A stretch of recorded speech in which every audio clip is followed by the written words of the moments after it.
Tuhan, bukan rutinitas, tetapi kerinduan kita untuk datang memuji dan memuliakan nama Tuhan, maka bersekutu dengan Tuhan pagi hari ini. Saya mengundang Bapak Ibu semua untuk berdiri. Mari kita mulai ibadah kita berdoa. Kita tundukkan kepala, arahkan hatimu kepada Tuhan pagi hari ini. Kita hanya fokus kepada Dia, Tuhan Yesus. Terima kasih Bapa Surgawi. Kami naikkan pujian syukur limpah terima kasih kepada-Mu buat segala kasih anugerah dan kebaikan Tuhan di dalam hidup kami.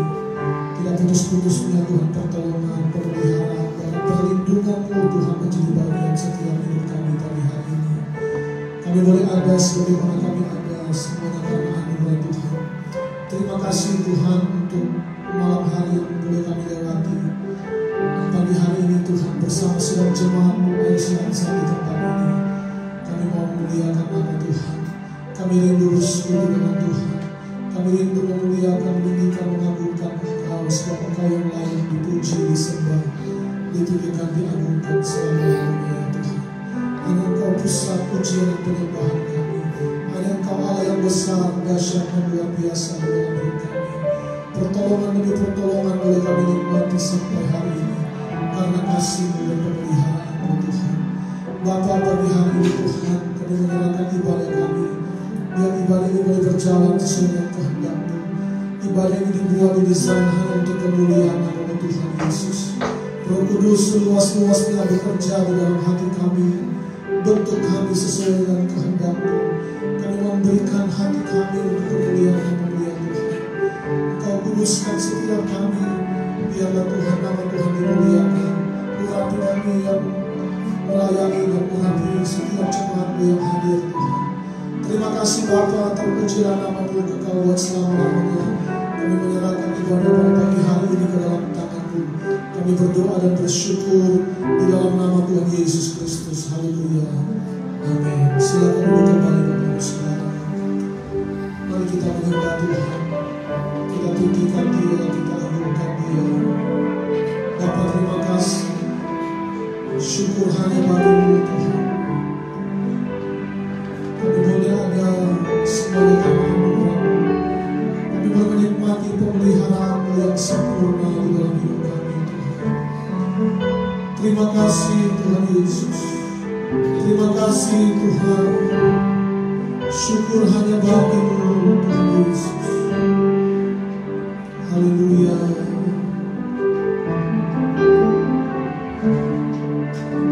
Satu hal yang ku rindukan, ya Tuhan, selalu berada di dekat-Mu.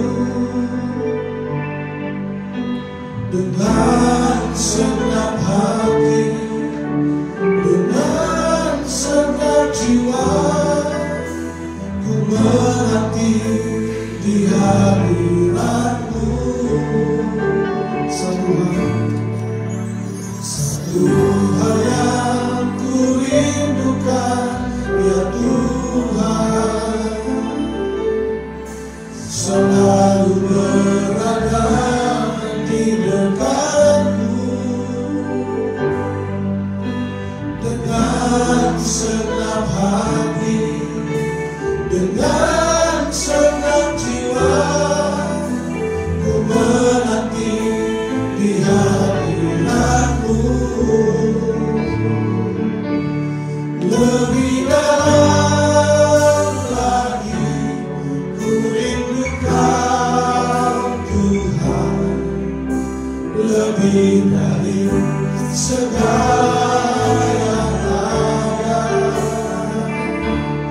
Lebih dalam lagi ku cinta Kau Yesus, ku mengasihi-Mu. Satu hal yang ku rindukan ya Tuhan. Haleluya. Satu hal yang ku rindukan ya Tuhan, selalu berada di dekat-Mu. Dengan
Besarlah Tuhan dan layak dipuji. Mari kita dengan pujian bersama-sama. Haleluya.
bayarkan seluruh hidup.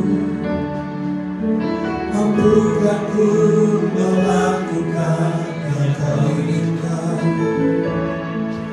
Tak bisa ku terlepas, kau menggenggam tanganku. Ingin lebih mengenal pribadimu. Ku terhubung denganmu, selalu melekat di hatimu. Firman-Mu itulah dasar hidupku yang berdaulat atasku. Mari bersama jemaat naikkan pujian. Haleluya, Tuhan Yesus. Terima kasih. Katakan bersama. Kasih-Mu layakkan seluruh hidupku. Mampukah ku melakukan yang kau inginkan? Tak bisa ku terlepas, kau menggenggam tanganku. Ingin lebih mengenal pribadimu. Ku terhubung denganmu, selalu melekat di hatimu. Firman-Mu itulah dasar hidupku yang berdaulat atasku. Ku terhubung denganmu, selalu melekat di hatimu. Firman-Mu itulah dasar hidupku yang berdaulat atasku.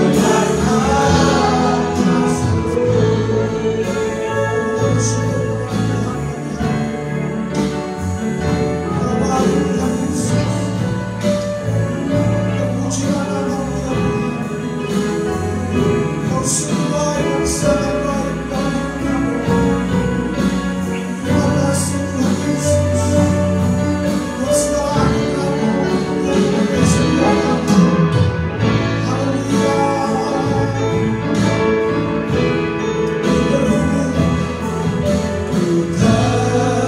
Ku terhubung denganmu, selalu melekat di hatimu. Firman-Mu itulah dasar hidupku yang berdaulat atasku.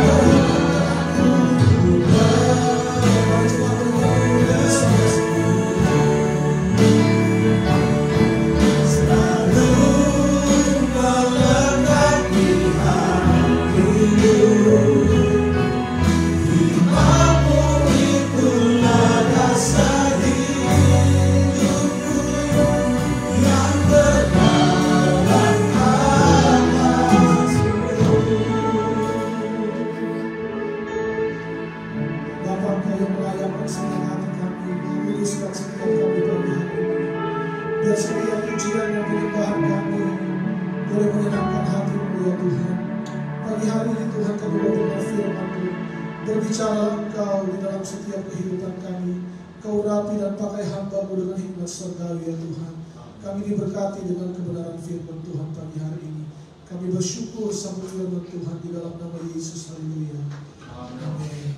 Kita bangkit berdiri Bapak Ibu Saudara. Mari kita mengucapkan bersama-sama pengakuan iman rasuli 2, 3. Aku percaya pada Allah, Bapa yang Maha Kuasa, Hari langit dan bumi, dan kepada Yesus Kristus Anak yang tunggal Tuhan kita, yang dikandung daripada Roh Kudus, lahir dari anak darah Maria, yang menderita di bawah pemerintahan Pontius Pilatus, disalibkan, mati dan dikuburkan, turun dalam kerajaan Allah, pada hari pula di antara orang mati, naik ke surga, duduk di sebelah kanan Allah, Bapa yang Maha Kuasa, dan akan datang dari sana untuk menghakimi orang yang hidup dan yang mati. Aku percaya pada Kristus, gereja yang kudus, persekutuan Roh Kudus, pengampunan dosa, kebangkitan dari dan hidup yang kekal. Amin.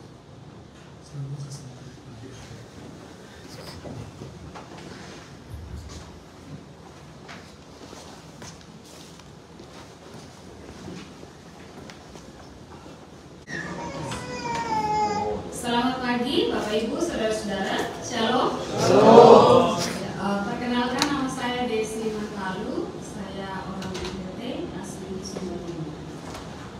Saya hampir 18 tahun di Malang, Banjar.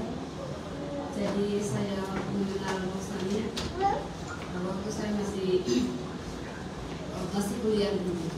Jadi Pendeta pernah ke Indonesia sekitar 1,5 tahun ya saya. 1 bulan. 1 bulan setengah. 1 bulan setengah ya. Ya. Jadi waktu itu mengenal Muslim di tempat saya sekolah.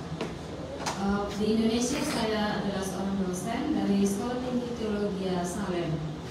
Kemudian mendapatkan beasiswa untuk studi S3 di Korea, khususnya di Hostel. Sekali lagi, saya bukan PNS karena nama saya minggu lalu memperkenalkan diri sebagai seorang PNS. Saya bukan PNS, saya seorang dosen teologi, murni ya, sekolah teologi, dan juga membantu melayani di gereja di Indonesia. Baik, cukup sekian perkenalannya. Mari kita membaca firman Tuhan dari Keluaran 33 ayat 1 sampai 16. Saya mengajak Bapak Ibu sekalian untuk membaca firman Tuhan dari Keluaran 33 ayat 1 sampai 16. Karena firman Tuhan ini sedikit lebih panjang, mari kita membaca secara bergantian. Saya meminta tolong untuk bapak-bapak atau saudara-saudara untuk membaca ayat 1, dan kalau ibu dan saudari-saudari untuk membaca ayat 2. Kita bergantian dari ayat 1 sampai ayat yang ke-16. Kita akan mulai dari bapak-bapak dan saudara-saudara dari Keluaran 33 ayat 1 sampai 16. 1, 2, 3. Berfirmanlah Tuhan kepada Musa, pergilah, berjalanlah dari sini, engkau dan bangsa itu yang telah kau pimpin keluar dari tanah Mesir, ke negeri yang telah kujanjikan dengan sumpah kepada Abraham, Ishak dan Yakub. Demikian kepada Allah akan memberikan negeri itu. Aku akan mengutus bersama-sama ibu-ibu dan saudara-saudari. Aku akan mengutus seorang malaikat berjalan di depanmu dan akan menghalau orang Kanaan, orang Amori, orang Het, orang Feris, orang Heri, dan orang Yebus. Yakni ke suatu negeri yang berlimpah-limpah susu dan madu, sebab aku tidak akan berjalan di tengah-tengahmu, karena engkau ini bangsa yang Tuhan buruk, supaya aku jangan membinasakan engkau di jalan. Ketika bangsa itu mendengar ancaman yang mengerikan ini, berkabunglah mereka dan seorang pun tidak ada yang memakai perhiasannya. Berfirmanlah Tuhan kepada Musa, katakanlah kepada orang Israel, kamu ini bangsa yang tegak teguh. Jika aku berjalan di tengah-tengahmu sesaat pun, tentulah aku akan membinasakan kamu. Oleh sebab itu, tanggalkanlah perhiasanmu, maka aku akan melihat apa yang aku lakukan kepadamu. Demikian orang Israel tidak memakai perhiasan-perhiasan lagi sejak dari gunung Horeb. Sesudah itu Musa mengambil kemah dan meletakkannya di luar perkemahan, jauh dari perkemahan, dan menamainya kemah pertemuan. Setiap orang yang mencari Tuhan, keluarlah dia pergi ke kemah pertemuan yang di luar perkemahan. Apabila Musa keluar pergi ke kemah itu, bangunlah seluruh bangsa itu dan berdiri dalam mereka, masing-masing di pintu kemahnya, dan mereka mengikuti Musa dan mendengarkannya sampai ia masuk ke dalam kemah. Apabila Musa masuk ke dalam kemah itu, turunlah tiap awan dan berhenti di pintu kemah dan berbicara Tuhan dengan Musa di sana. Setelah seluruh bangsa itu melihat bahwa tiang awan berhenti di pintu kemah, maka mereka bangun dan sujud menyembah masing-masing di pintu kemahnya. Dan Tuhan berbicara kepada Musa dengan tatap muka seperti seorang berbicara kepada temannya. Kemudian kembalilah dia ke perkemahan. Tetapi akhirnya Yosua bin Nun, seorang yang masih muda, dalam meninggalkan kemah itu.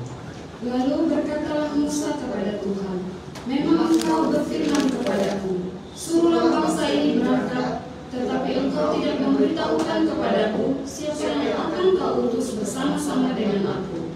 Namun demikian engkau berfirman, aku mengenal namamu dan juga engkau mendapat kasih karunia di hadapanku. Maka sekarang jika aku kiranya mendapat kasih karunia di hadapanmu, beritahukanlah kiranya jalanmu kepadaku, sehingga aku mengenal engkau, supaya aku tetap mendapat kasih karunia di hadapanmu. Ingatlah bahwa bangsa ini umatmu. Lalu ia berfirman, aku sendiri hendak membimbing engkau dan memberikan ketentraman kepadamu. Berkatalah Musa kepadanya, jika engkau sendiri tidak membimbing kami, janganlah suruh kami berangkat dari sini. Dari manakah gerangan akan diketahui bahwa aku telah mendapat kasih karunia di hadapanmu, yakni aku dengan umatmu ini? Bukankah karena engkau berjalan bersama-sama dengan kami, sehingga aku dengan umatmu ini dibedakan dari segala bangsa yang ada di muka bumi ini? Demikian sejauh pembacaan firman Tuhan. Bapak Ibu saudara-saudara yang dikasihi Tuhan, hari ini kita akan merenungkan sebuah tema tentang merindukan kehadiran Tuhan.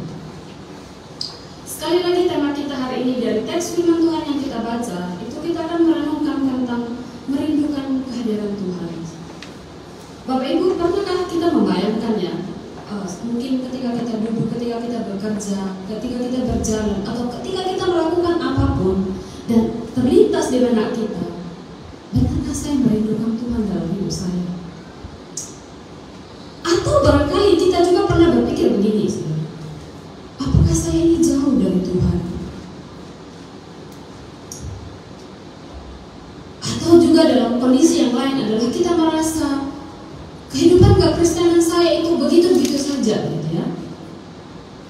Ya, kita bisa berdoa, kita bisa membaca firman Tuhan, kita bisa beribadah, kita bisa datang ke gereja, dan kita bisa melakukan segala kegiatan rohani. Tapi hati kita, rohani kita itu begitu dingin dari Tuhan. Benar nggak?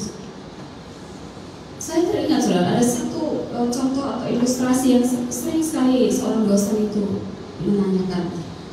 Dia bilang suatu kali, karena ini bukan masalah saya saudara, jadi dia tanya begini.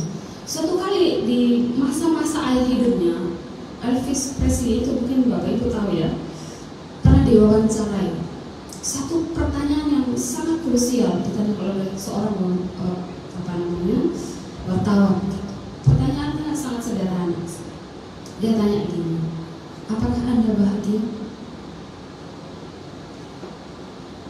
Apakah Anda bahagia? Saya kira kenapa seorang ini bertanya demikian? Nah, biasanya ini berkata begini. Di masanya orang ini sangat terkenal, kaya raya, dia punya segala sesuatu. Ya, banyak wanita-wanita cantik. Orang punya uang sekarang kan, punya uang, dia kaya raya. Wanita-wanita muda banyak yang menikah gitu ya, sama opong, sama bapak-bapak tua gitu ya, kaya raya. Itu terjadi saudara-saudara di kalangan artis dan segala macam. Dia orang yang sangat terkenal, dia dikelilingi kekayaan dan banyak sekali kemewahan. Tapi pertanyaan ini, pertanyaan yang sangat krusial menurut saya. Apakah Anda bahagia? Dia jawab, tidak ada bahagia. Barangkali saudara, kalau kita hidup kalau sekarang ya, mereka bilang, sudah kaya raya, sudah punya harta kekayaan, apalagi gitu. Nikmat apalagi yang mau didustakan, semua ada. Perempuan juga banyak yang suka, siapa yang tidak mau harta dan segala macam, khususnya dalam kalangan mereka. Tapi waktu ditanya, apakah Anda bahagia? Itu sebenarnya bukan soal bertanya, sekarang hatimu bahagia atau enggak, tapi itu bertanya tentang kenikmatan kebahagiaan sejati dalam hatinya yang terdalam. Waktu dia nikmati segala yang ada, mungkin dia bahagia. Tetapi apakah dia sungguh-sungguh menikmatinya itu di dalam damai sejahtera surgawi? Tapi anehnya, ada banyak kisah-kisah yang diceritakan. Ada banyak contoh-contoh yang kita lihat, bahwa banyak orang-orang yang tidak bahagia dengan kekayaannya, dengan kesuksesannya, dengan kemewahannya dan terkenalnya, semuanya. Tapi ada orang-orang Kristen yang masih memfokuskan hidupnya kepada harta dan kemewahan. Masih banyak orang Kristen yang masih memfokuskan kehidupannya kepada satu kehidupan yang bahagia. Memang kalau ditanya, apakah nggak butuh bahagia? Butuh. Tapi orang menempatkan kebahagiaannya itu di dalam harta, kebahagiaan dunia besar. Yang penting sehat, ya. Yang penting cukup makan dan segala macam cukup. Semua mata hati mereka terfokus kepada berkat-berkat Tuhan. Sekarang dari firman Tuhan yang kita baca, saudara. Tadi kita sudah baca secara responsorial. Itu saya mengajak kita supaya apa? Kita bisa melihat firman Tuhan ini ketika baca secara berganti. Dalam kondisi demikian, apa respon Israel? Bangsa ini jawab apa, saudara? Bapak Ibu pasti tahu ya, Israel ini sebuah bangsa yang sangat tergantung, Alkitab bilang. Mereka ini bangsa yang sangat jahat. Pemimpinnya aja mereka tidak mendengar. Bukan nggak usah pemimpin lah, Tuhan saja mereka tidak dengar. Tapi bangsa yang jahat ini, mereka itu masih mau menunjukkan satu sikap yang sangat indah dalam Alkitab. Sekarang mari kita lihat, saudara, firman Tuhan yang kita baca. Ada dua newsnya, berita yang ditunjukkan oleh Alkitab. Setelah mereka menyembah patung lembu emas di pasal 32, maka Tuhan bilang di dalam ada dua berita di sini yang kita udah baca tadi. Ada good newsnya dan ada bad newsnya. Sekarang kita mau yang mana? Good news dulu atau bad news dulu? Tapi orang bilang good news aja lah, ya. Selesai good newsnya apa? Tuhan bilang, aku akan mengutus malaikat berjalan di depanmu. Ya, firman Tuhan yang kita baca sekarang. Dan dia katakan, aku akan memberikan kemenangan, menghalau semua bangsa-bangsa. Jadi musuh-musuh mereka Tuhan apa? Tuhan halau. Artinya Tuhan memberikan kemenangan demi kemenangan kepada mereka. Dan dia katakan apa? Dan membawa kamu ke negeri yang berlimpah-limpah susu dan madunya. Oh, saudara-saudara yang dikasih Tuhan, mari kita perhatikan. Waktu Tuhan bilang berlimpah-limpah susu dan madu, ini adalah simbol dari prosperity. Susu dan madu itu adalah lambang kemakmuran. Dan Tuhan itu tidak cuma berjanji, saudara. Oh, aku akan suruh malaikat memimpin kamu, berjalan di depanmu. Aku akan memberikan kamu kemenangan. Dan aku akan memberikan kamu suatu tanah yang berlimpah susu. Oh, bukan hanya janji. Bukan hanya janji omong kosong, saudara. Kita tahu setiap Tuhan berjanji selalu ditepati. Jadi saudara, good news ini bukan sekedar aku janji ya, nanti aku kasih mau. Tuhan bilang, ini yang kujanjikan menjadi bagianmu kepada umat Israel. Jadi waktu Tuhan bilang, malaikat akan bersama-sama dengan kamu. Aku akan memberikan kemenangan demi kemenangan. Tapi juga saudara, prosperity, kemakmuran, susu dan madu, saudara. Nah, saudara-saudara, kita lihat di sini. Kalau Tuhan menjanjikan segala berkat itu, saudara, kira-kira apa respon mereka? Tapi ini, saudara, itu good news-nya. Sekarang bad news-nya apa? Tapi Tuhan bilang, oke, saya kasih kamu berkat. Saya limpah-limpahkan kemenangan. Saya suruh malaikatku berjalan bersama kamu. Tetapi aku sendiri tidak mau berjalan dengan kamu. Aku tidak mau memimpin kamu. Saudara, ini apa artinya berjalan? Berjalan berarti apa? Allah menolak untuk hadir bersama-sama mereka. Ibaratnya begini, Nanti Mang Salim, saya belum tahu berapa lama Mang Salim pelayanan di sini. Seperti gini lah, Mang Salim bilang, sudah, aku nanti kirim orang-orang terus aja untuk khotbah. Ya udahlah, ngasih semua yang kalian butuhkan jemaat, tapi aku nggak mau hadir terus. Sudah, kira-kira ada yang kurang nggak? Pastilah ya. Kalau pemimpin kita nggak ada, lalu kita enak-enak aja, itu kemungkinan terjadi. Pemimpin kita nggak baik, atau yang kedua, ya nggak apa-apalah, nggak usah memimpin, yang penting semua terpenuhi dan kita jalan. Hanya itu pilihan. Dalam good news dan bad news ini, mana yang Israel pilih? Ada banyak orang Kristen masa kini merasa bahwa apa? Yang penting makmur, yang penting sehat, yang penting kaya raya. Tuhan hadir atau tidak dalam hidup saya tidak masalah. Toh juga saya menikmati berkat Tuhan. Berjalan bersama Tuhan itu bukan sesuatu yang mutlak dibutuhkan, saudara. Karena apa? Cukup berkat Tuhan, cukup sehat, cukup harta benda, cukup semua yang saya butuhkan. Tuhan nomor 2, saudara. Maka kadang-kadang di media sosial ibu-ibu itu celoteh ya, walaupun mungkin ini hanya sekedar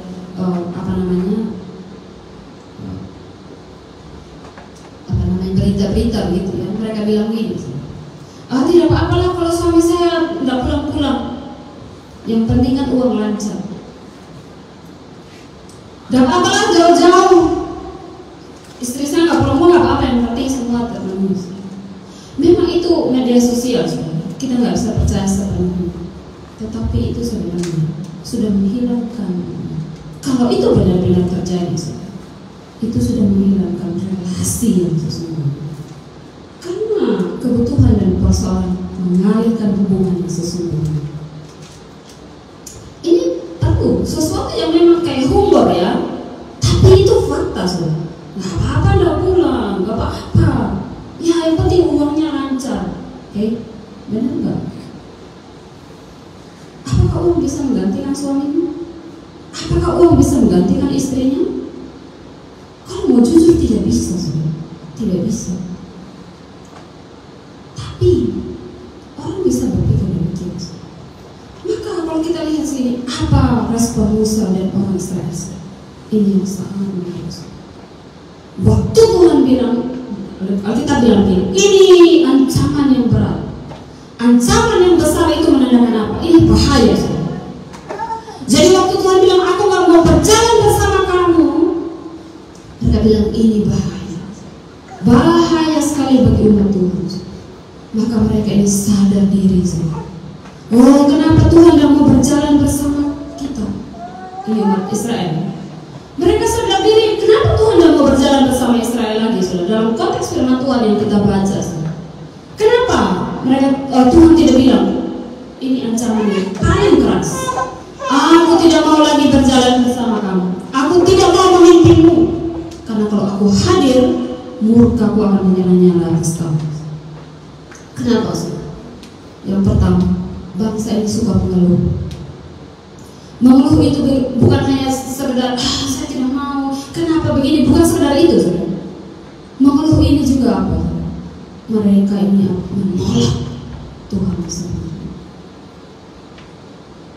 Dalam perjalanan di padang gurun dikatakan apa? Ada makanan, mereka ngeluh. Bahkan mereka bilang, Musa, kenapa kau bawa kami ke sini? Baikkan kami ke Mesir sana. Mereka mau jadi budak dibandingkan jadi orang merdeka yang dipimpin oleh Tuhan. Hanya karena persoalan di padang gurun. Bangsa ini suka ngeluh. Yang berikutnya apa? Mereka ini orang yang tidak taat. Terkenal sekali bangsa yang tidak taat. Suruh ngumpulin makanan secukupnya, mana kumpulkan secukupnya, mereka juga menyimpan sampai besok. Maka busuk-busuk lah.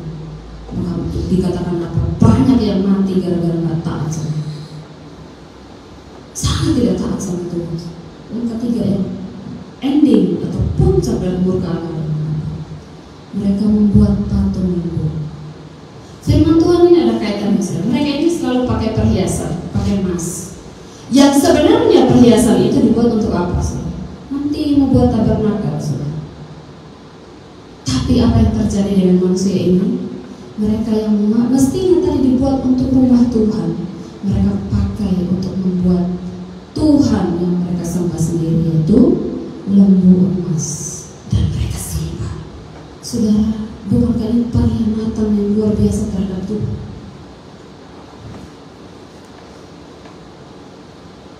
Itu yang mereka lakukan, saudara.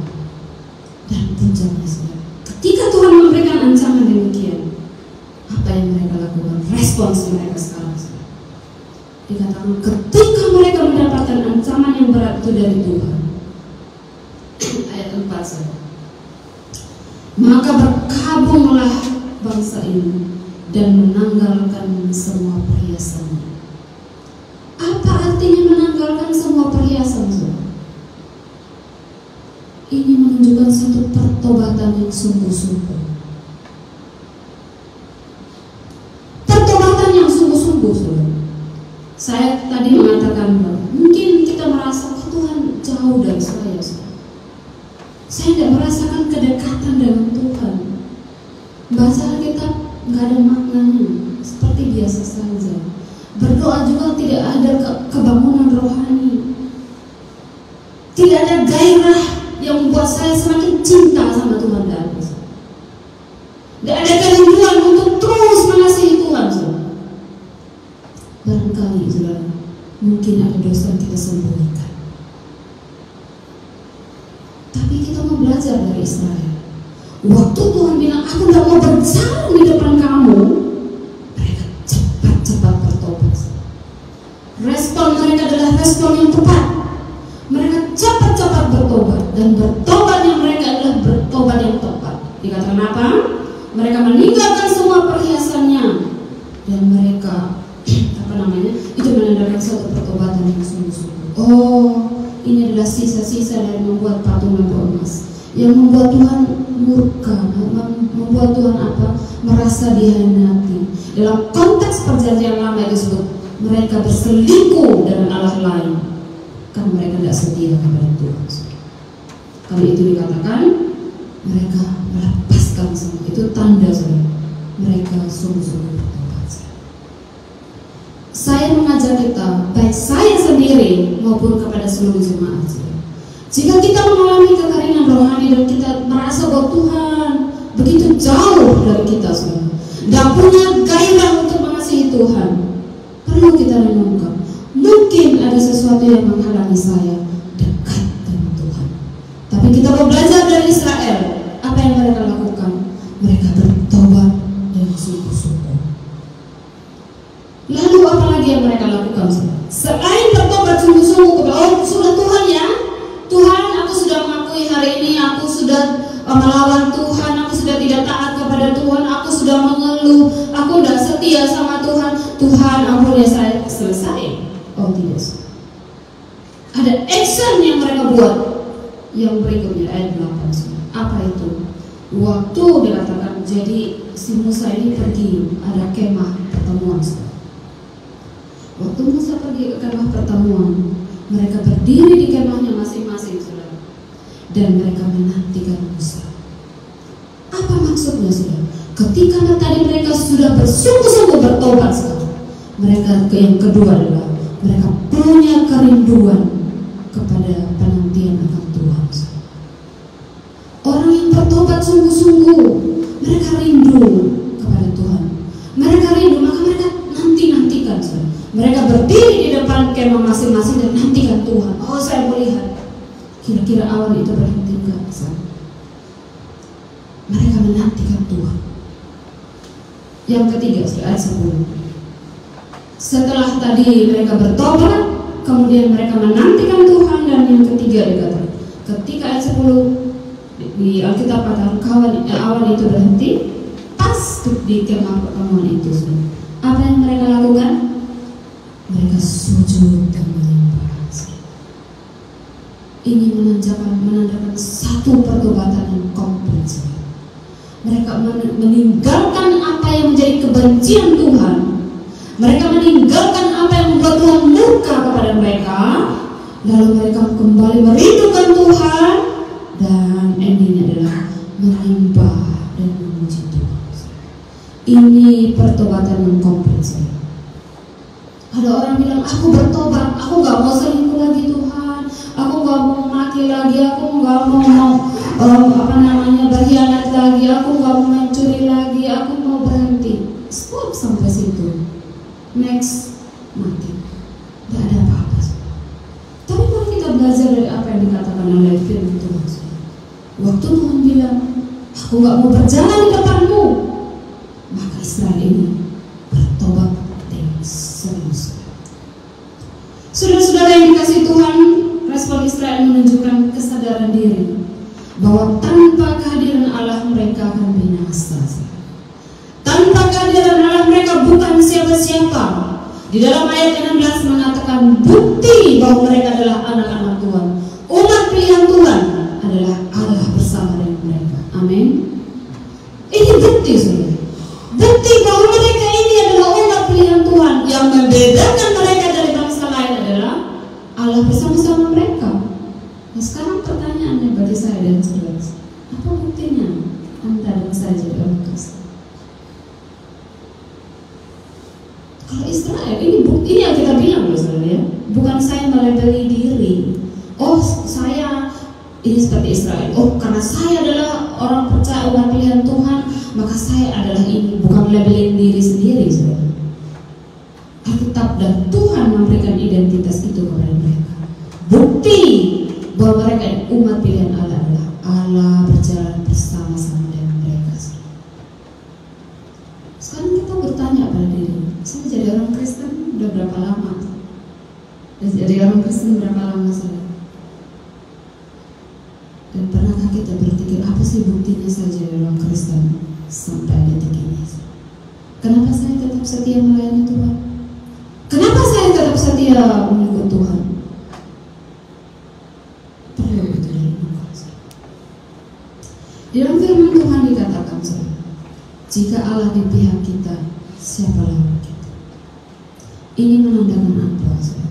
Kalau Tuhan ada di pihak kita, kalau Tuhan berjalan bersama kita, tidak ada satupun yang bisa melawan.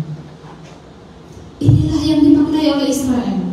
Sekarang saya mau bertanya, apa pentingnya kehadiran Tuhan untuk umat ini dan bagi kita? Mengapa mereka itu merasa begitu bahaya ketika Tuhan ketika Tuhan bilang, aku nggak mau berjalan bersama kamu? Kenapa mereka menganggap itu sebuah bahaya besar? Yang pertama, kita lihat ayat 14. Di situ kehadiran Tuhan menyatakan pimpinan dan tuntunan Tuhan. Sekali lagi, kehadiran Tuhan itu menyatakan pimpinan dan tuntunan Tuhan. Bapak Ibu pasti sudah tahu, perjalanan padang gurun itu bukan perjalanan yang mudah. Kan mereka itu kan bukan sekedar berjalan, oh karena kamu mau pergi ke tanah Kanaan lewat ini ya, aman. Bukan itu, saudara. Padang gurun itu kan mereka harus berperang terus. Dan dikatakan padang gurun ini bisa ada binatang buas dan segala macam bahaya di sana. Dan ketika Tuhan tidak hadir, mereka dalam bahaya terus. Itu padang gurun. Maka ketika mereka merasa bahwa oh Tuhan tidak mau berjalan bersama kita, bahaya. Saudara, ini alarm buat kita sebenarnya. Alarm buat kita, ya. Kalau Tuhan tidak berjalan bersamaku, bahaya hidupku. Tapi banyak orang Kristen itu tidak kasih alarm seperti itu. Gak apa-apa, Tuhan tidak berjalan bersama aku. Mari saudara-saudara, kita kasih alarm ini. Bangsa ini mengerti betul, ini alarm bahaya kalau Tuhan tak berjalan bersama kita. Tidak ada tuntunan, tidak ada perlindungan dari Tuhan, tidak ada pimpinan dari Tuhan. Saya sendiri mikir gini, tantangan kita tinggal di Korea. Saya masih sangat muda sekali untuk tinggal di Korea, masih belum mengerti apa-apa. Saya harus belajar dari para suhu gitu ya tentang kehidupan di sini. Tapi saya kira untuk belajar dalam 4 bulan 5 bulan ini, tinggal di Korea ini aman nggak? Dari segi keselamatan aman, semua serba enak. Yang penting ada duit, gitu ya. Aman saja semua, nggak ada persoalan begal di mana-mana, nggak ada. Kalau Indonesia kan daerah-daerah tertentu jalan sendiri malam-malam, begal di mana-mana habis gitu kan. Di sini nggak ada begal, malam-malam pulang dan segala macam juga aman. Tapi apakah tidak ada masalah? Ada. Oke lah, kita bilang di tempat pekerjaan mungkin susah ya, karena beda Indonesia dan Korea. Saya sendiri memahami bagaimana Bapak Ibu yang bekerja di sini itu tantangan yang berat, susah karena beda kulturnya dan segala macam. Tapi saudara-saudara yang dikasih Tuhan, di dalam rasa aman itu sebenarnya bahayanya adalah iblis akan berusaha bilang gak apa-apa, aman kok. Iblis akan bilang, aduh aman, gak ada yang kamu butuhkan toh, semua aman. Jadi dia bilang apa? Ah udahlah, Nina bobo aja ya di dalam rasa aman itu. Gak usahlah mikir-mikir hidup suci, gak usahlah mikir-mikir cinta Tuhan, gak usahlah terlalu mikir ke gereja itu apa, Tuhan juga aman-aman saja. Maka ada salah satu kalau namanya Rairi, dia bilang begini, strategi iblis itu sederhana. Dia membuat dosa terlihat normal dan menunjukkan kebenaran terlihat menjijikkan. Itu cara setan kerja.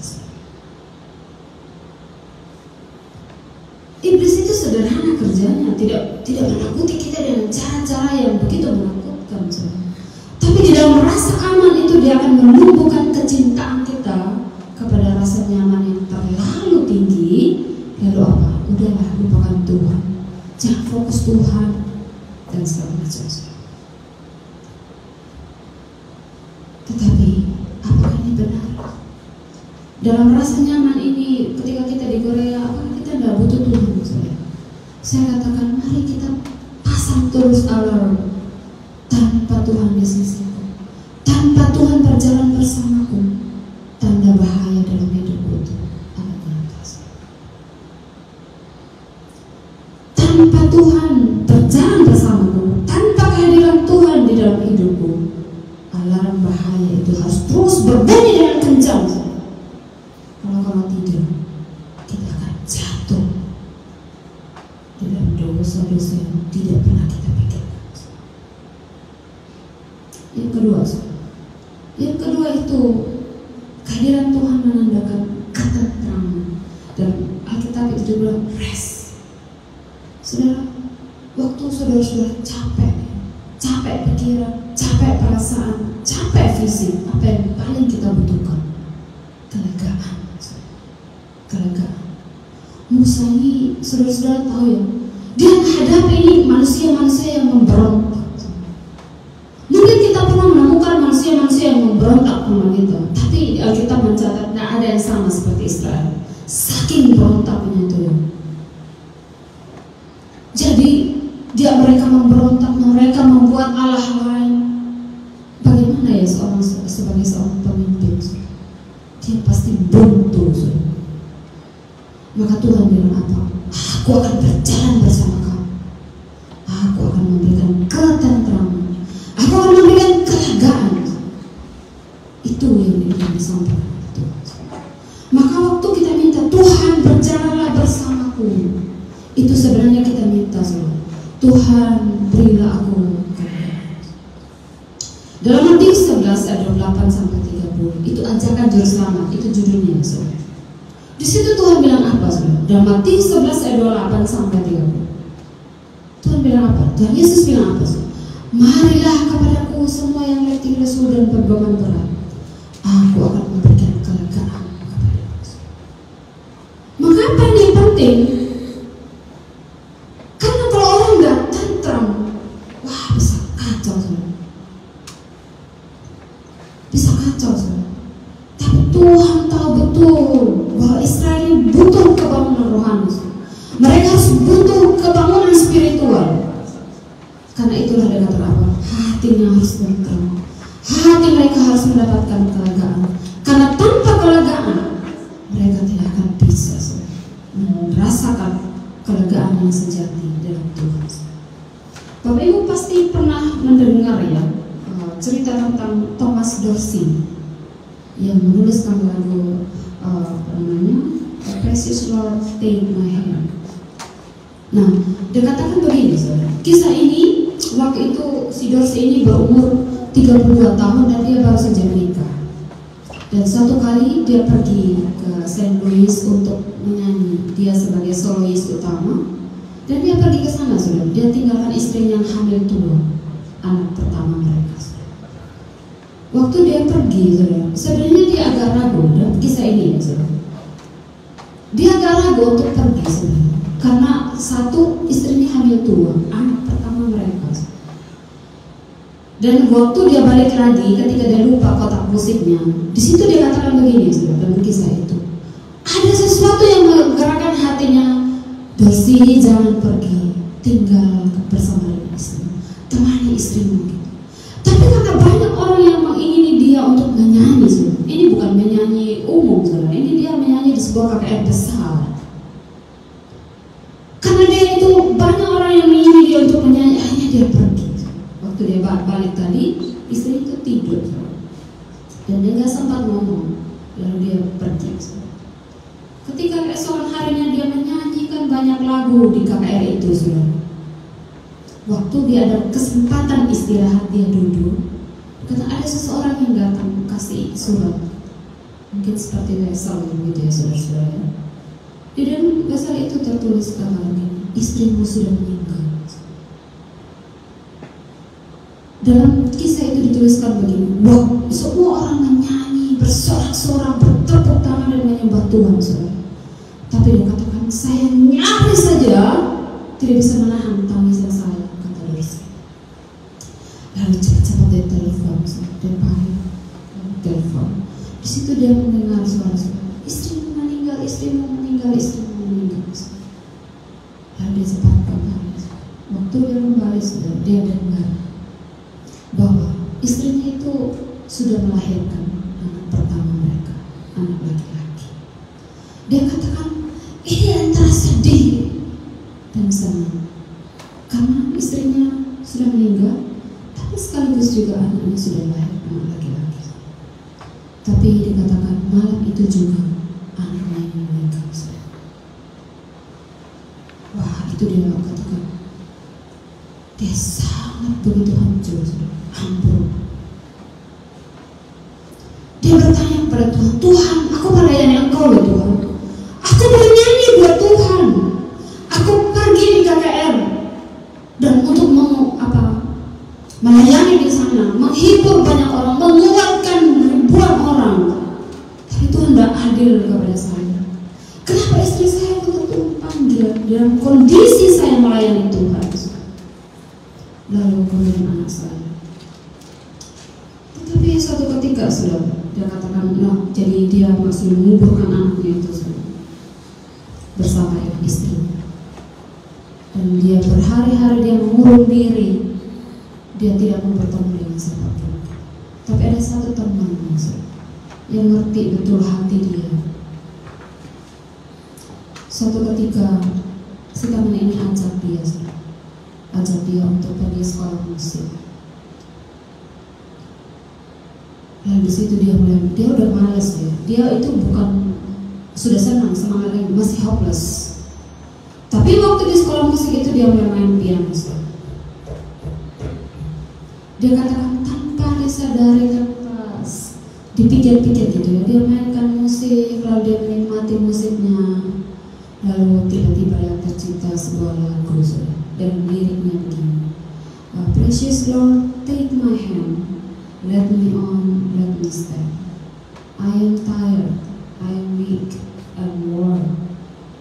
Through the storm, to the night, let me on the light. Take my hand, precious Lord, let me on. Sebuah ungkapan yang menyatakan isi hatinya yang terdalam. Aku capek Tuhan, aku tidak berdaya, Indonesia lagu itu berjudul Tuhan tuntunlah atau peganglah tanganku. Dari kisah ini saudara-saudara, kita bisa belajar bahwa orang yang melayani Tuhan, orang yang mencintai Tuhan, bisa mempertanyakan keadilan Tuhan. Saudara. Kenapa? Karena kadang-kadang kita tidak mengerti maksud Tuhan dalam hidup kita. Saudara. Orang yang sedang pergi untuk menginjili, karena pada waktu itu kakaknya besar dan dia menguatkan iman banyak orang supaya banyak orang semakin mengenal Tuhan. Saudara. Tapi di waktu yang sama istrinya meninggal. Tapi dia menyesal. Kenapa? Dia ingat kembali waktu sebelum berangkat itu ada suara yang mengatakan, ada sesuatu yang menggerakkan hati saya, tinggal, jangan pergi. Tapi dia bilang, saya tidak menghiraukan. Kenapa? Saya tidak menghiraukan perintah itu karena dia bilang, oh banyak orang yang membutuhkan saya, banyak orang yang menyukai saya melayani Tuhan. Lalu kemudian dia tidak bisa melihat istrinya. Tapi saudara-saudara, setelah dia menuliskan lagu ini, dikatakan tiba-tiba dia merasakan damai sejahtera di dalam kisah itu. Seakan-akan saya menyentuh Tuhan. Yang tadinya hopeless, mempertanyakan keadilan Tuhan, jauh dari Tuhan, saudara. Tapi waktu dia menulis lagu itu, dia bilang, seakan-akan saya menyentuh Tuhan. Dia menyelimuti saya dengan sukacita yang besar, saudara. Ini yang namanya ketentraman, saudara. Ini yang namanya ketentraman. Jika Tuhan berjalan bersama kita, kelegaan seperti inilah yang dialami. Di tengah-tengah duka yang mendalam, saudara, di tengah-tengah putus asa yang mendalam, Tuhan menyatakan kelegaan yang melimpah-limpah, saudara. Barangkali kita butuh kelegaan seperti ini hari ini. Barangkali kita butuh tuntunan Tuhan seperti ini, saudara. Tuhan hanya rindu, berjalanlah bersamaku. Terakhir, saudara-saudara yang dikasihi Tuhan, yang ketiga, selain tadi tuntunan dan perlindungan Tuhan, dan yang kedua itu adalah ketentraman atau kelegaan. Yang ketiga adalah anugerah. Ayat 16. Anugerah ini berbicara tentang apa, saudara?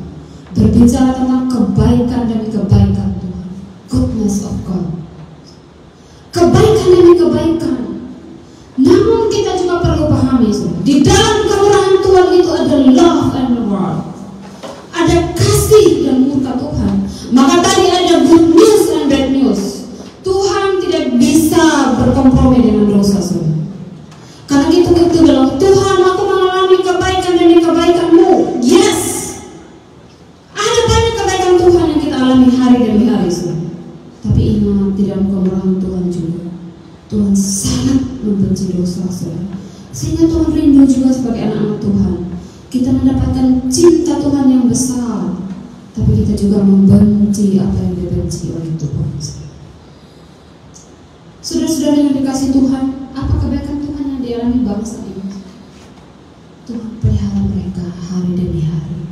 Tuhan memberkati mereka waktu demi waktu, memberikan apa yang dibutuhkan, memelihara mereka begitu rupa. Saya sangat yakin, saudara, saya dan saudara juga dipelihara Tuhan, dan hidup hari demi hari. Begitu banyak kebaikan demi kebaikan Tuhan. Karena itulah tanda Tuhan berjalan bersama kita. Sekarang kita lihat antara kasih dan murka Tuhan. Pernahkah kita perhatikan salib? Salib sini ya, salib. Apa yang kita ingat kalau kita lihat salib, saudara? Semoga kita selalu ingat Kristus yang telah berkorban. Di salib inilah nyata kasih dan murka Allah.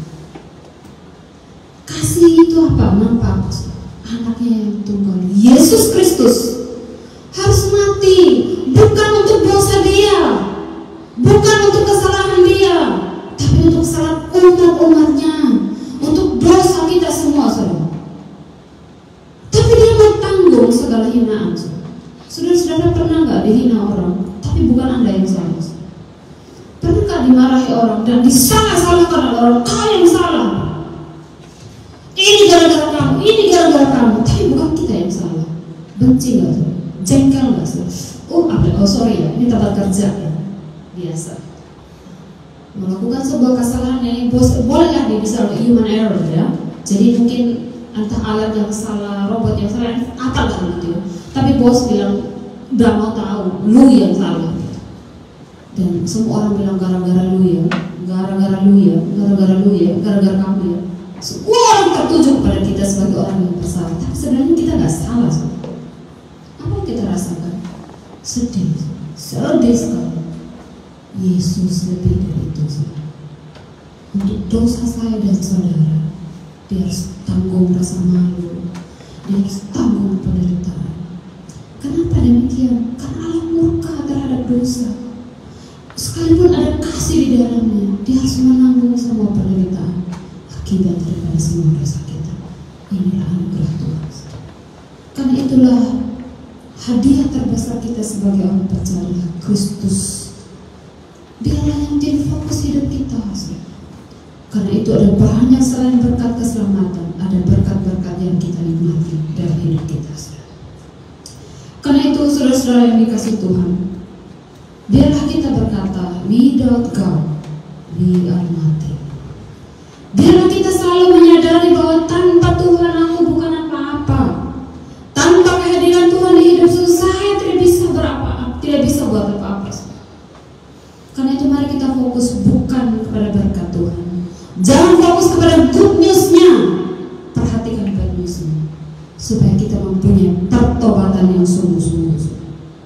Maka di dalam hidup kita akan bilang, Tuhan berjalanlah bersamaku.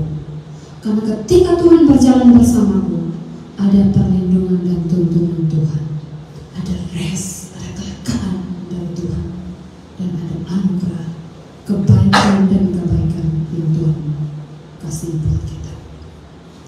Di dalam penutup ini saya mengajak kita untuk menyanyikan sebuah lagu yang berjudul Bila Engkau Tak Beserta. Ini lagu yang cukup lama saudara-saudara, tapi lagu ini menurut yang saya baca ditulis berdasarkan Keluaran 33. Saya mengajak kita untuk bersama-sama untuk menyanyikan lagu ini, Bila Engkau Beserta.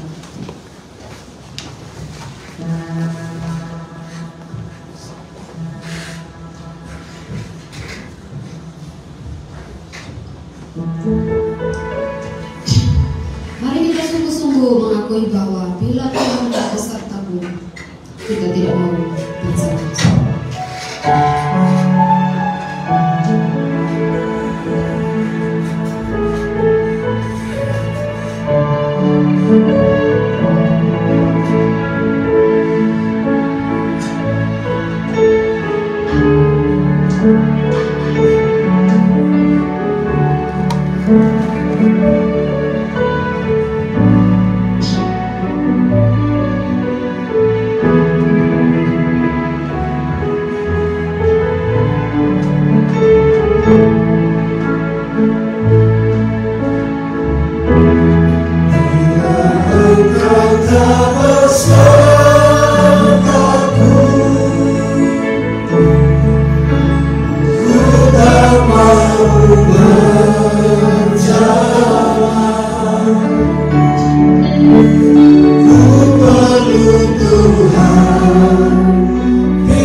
tidak berjalan dengan Engkau, tidak merindukan kehadiran-Mu dalam hidup kami.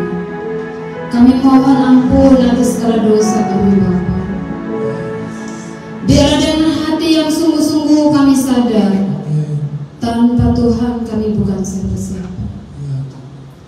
Berjalanlah beserta dengan kami Tuhan, karena dengan Engkau berjalan bersama-sama kami mengalami perlindungan dan tuntunan Tuhan.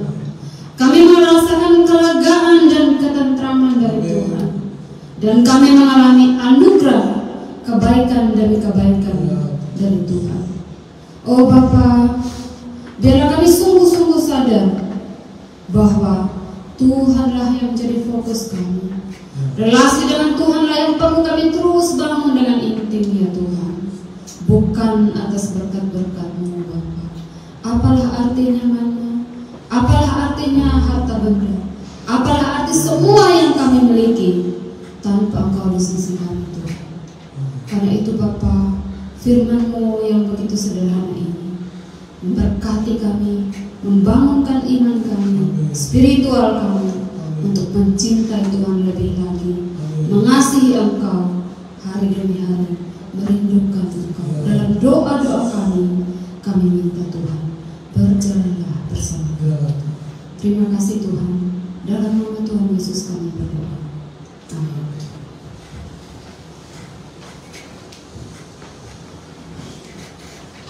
Puji Tuhan, Bapak Ibu Saudara, kita telah diberkati dengan firman Tuhan. Semoga diberkati, amin. Terima kasih telah memberkati waktu kita bersama kami. Kita siang hari ini berkati pelayanan studi keluarga dan juga memberkati kita sekalian. Bapak Ibu Saudara, kita akan memberikan persembahan, kita memberikan sukacita, kita akan keluar dari sisi kiri dan kanan dan kembali menuju jalur tengah.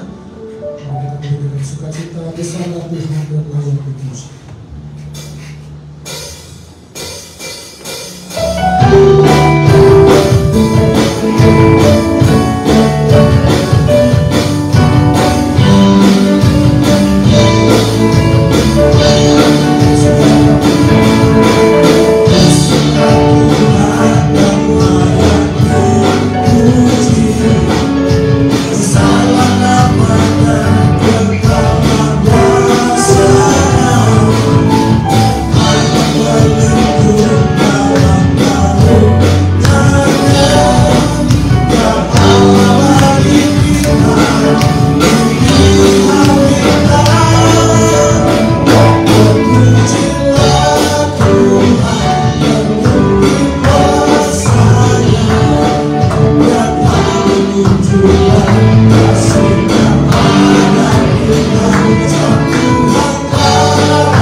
Berjalanlah bersama dengan kami Tuhan, sebab tanpa tuntunan bimbingan-Mu Tuhan kami akan tersesat. Tapi bila mana Tuhan beserta dengan kami, maka Tuhan akan memberi kekuatan dan kemenangan di hari hadapan-Mu ya Tuhan.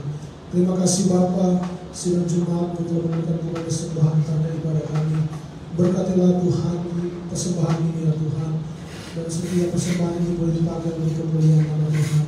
Setiap usaha pekerjaan pelayanan sidang Jumat-Mu yang berkenan di hadapan Tuhan, Tuhan yang akan memberkati. Terima kasih Tuhan, letakkan persembahan ini dalam nama Yesus. Haleluya. Amin.